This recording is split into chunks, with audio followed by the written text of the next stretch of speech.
gotta catch the early light. I'm going fishing for a feeling I get when the fish bite. Oh, I gotta say my prayers, roll down the covers, and kiss my wife goodnight. I'm going fishing in the morning, gotta catch the early light.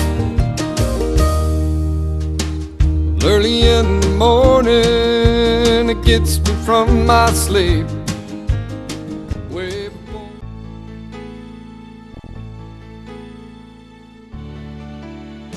Fish, and this is a really important tip.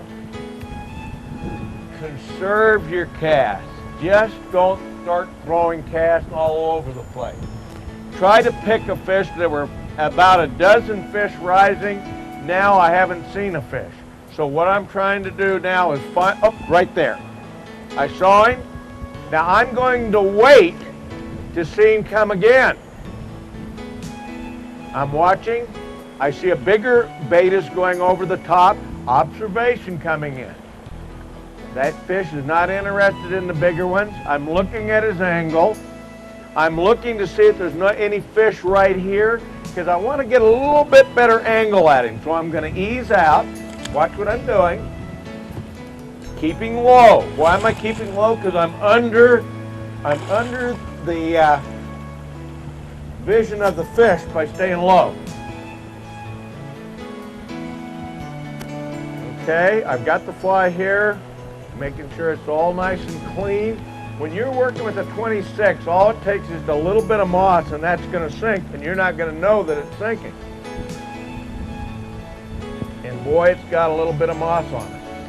You got to get it cleaned off. Okay, here we go. Now, there he goes again. He's now gone twice. I think I'm at a pretty good angle. I might be just a little bit to the right of him. Yep, I am. You just saw him rise again. My indicator fly, I'm looking around that area. Putting that one leg out. Okay, so I've got to add about 1.5 feet. Notice how I brought my rod over here.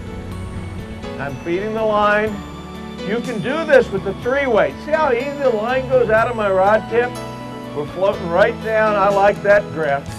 I'm watching around that indicator fly for any kind of activity. Notice that my finger's now under my line. I'm in the area.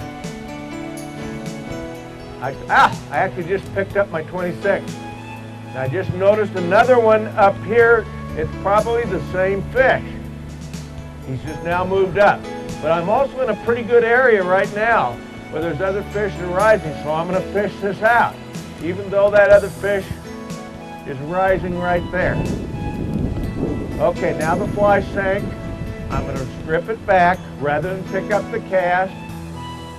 This is where your roll casts come in very handy. Minimum of cast. See right there? This is what usually happens. I'm hooked up. I got a fish rising, and I was lucky to get it off. We got fish. The fish are really coming right now. And I can see my little 26. Holy cow, is that small. Okay. I need to get it out one more time, out a little bit farther. Ooh, look.